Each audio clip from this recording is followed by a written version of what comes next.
भक्ति योग स्वामी विवेकानंद जी विभिन्न धर्म ग्रंथों और स्वानुभव के आधार पर भक्ति के विभिन्न लक्षणों और साधनों का वर्णन किए हैं।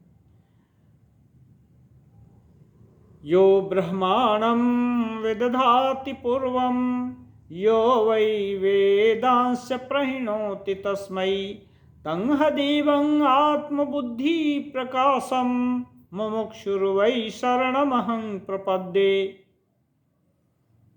अवतार के विषय में स्वामी विवेकानंद जी कहते हैं, जहाँ कहीं प्रभु का गुणगान होता हो वही स्थान पवित्र है। तो फिर जो मनुष्य प्रभु का गुणगान करता है वह और भी कितना पवित्र न होगा। अतएव जिनमें हमें आध्यात्मिक शिक्षा प्राप्त होगी उनके समीप हमें कितनी भक्ति के साथ जाना चाहिए। यह सत्य है कि संसार में ऐसे धर्म गुरुओं की संख्या बहुत थोड़ी है, पर यह बात नहीं कि संसार ऐसे महापुरुषों से कभी शून्य हो जाए। वे तो मानव जीवन उद्यान के सुंदरतम पुष्प हैं और अहेतुक दया सिंधु हैं। भगवान श्री कृष्ण भागवत में कहते हैं, मुझे ही आचार्य जानो।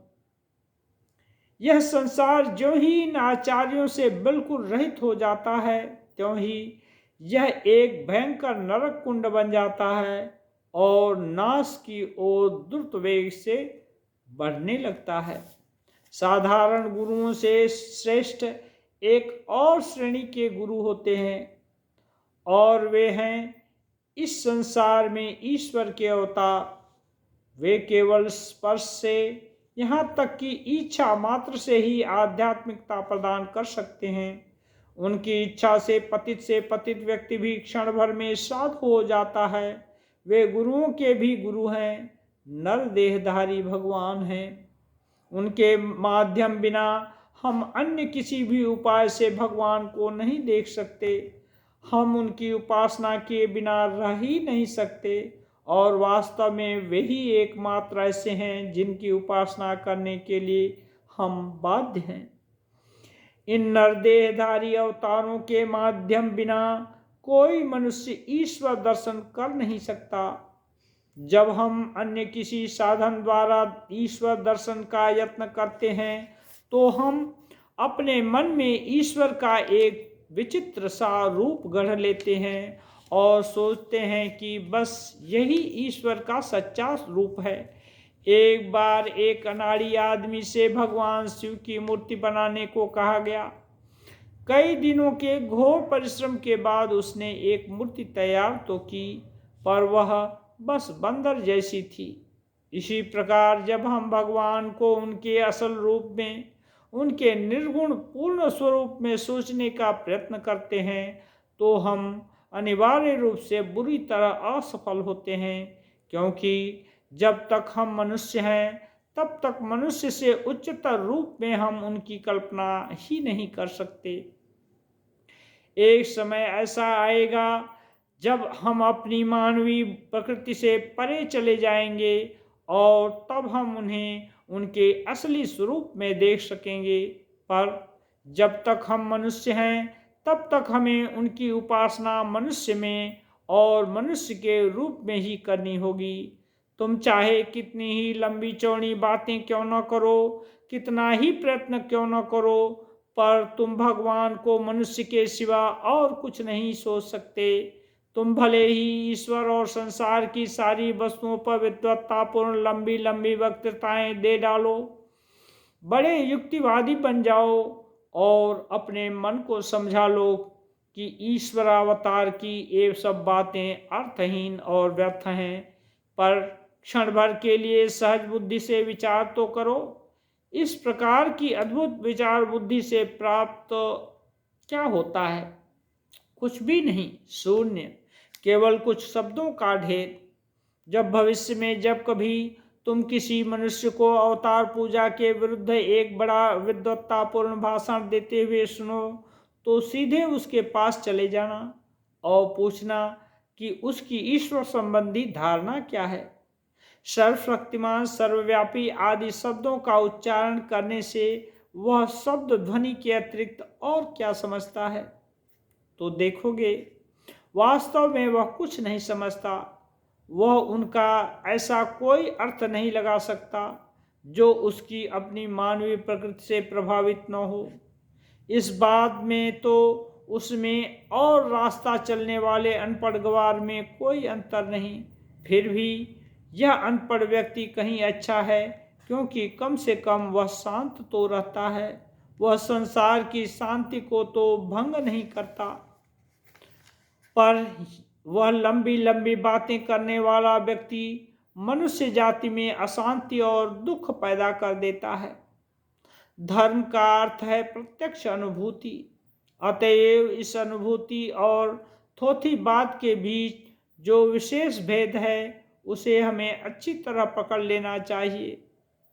आत्मा के गंभीरतम प्रदेश में हम जो अनुभव करते हैं वही प्रत्यक्षानुभूति है। इस संबंध में सहज बुद्धि जितनी असहज यानी दुर्लभ है, उतनी ही कोई वस्तु नहीं। हम अपनी वर्तमान आकृति से सीमित हो ईश्वर को केवल मनुष्य रूप में ही देख सकते हैं। मान लो भैंसों की इच्छा हुई कि भगवान की उपासना करें, तो वे अपने स्वभाव के अनुसार भगवान को एक बड़े भैंसे के रूप में देखेंगे। यदि एक मछली भगवान की उपासना करना चाहे तो उसे भगवान को एक बड़ी मछली के रूप में सोचना होगा। इसी प्रकार मनुष्य भी भगवान को मनुष्य रूप में ही देखता है। यह न सोचना कि ये सब विभिन्न धारणाएं केवल विकृत कल्पनाओं से उत्पन्न हुई हैं। मनुष्य, भैंसा, मछली, ये सब मानो भिन्न भिन्न बर्तन हैं। ये सब बर्तन अपनी अपनी आकृति और जल धारण करने की शक्ति के अनुसार ईश्वर रूपी समुद्र के पास अपने को भरने के लिए जाते हैं। पानी मनुष्य में मनुष्य का रूप ले लेता है, भैंस में भैंसे का और मछली में मछली का। प्रत्येक बर्तन में वही ईश्वर रूपी समुद्र का जल है। जब समुद्र ईश्वर को देखता है तो वह उनमें मनुष्य रूप में देखता है। और यदि पशुओं में ईश्वर संबंधी कोई ज्ञान रहे तो उन्हें वे अपनी अपनी धारणा के अनुसार पशु रूप में देखेंगे। अतः हम ईश्वर को मनुष्य रूप के अतिरिक्त अन्य किसी रूप में देख नहीं सकते, और इसलिए हमें मनुष्य रूप में ही उनकी उपासना करनी पड़ेगी। इसके सिवा अन्य कोई रास्ता नहीं। दो प्रकार के लोग मनुष्य को ईश्वर रूप में उपासना नहीं करते।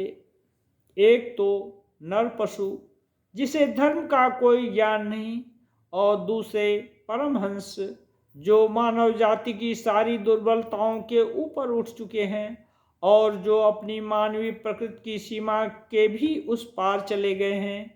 उनके लिए सारी प्रकृति आत्मस्वरूप हो गई है। वे ही भगवान को उनके असल स्वरूप में भज सकते हैं। अन्य विषयों के समान यहाँ भी दोनों चरम भाव एक से ही दिखते हैं।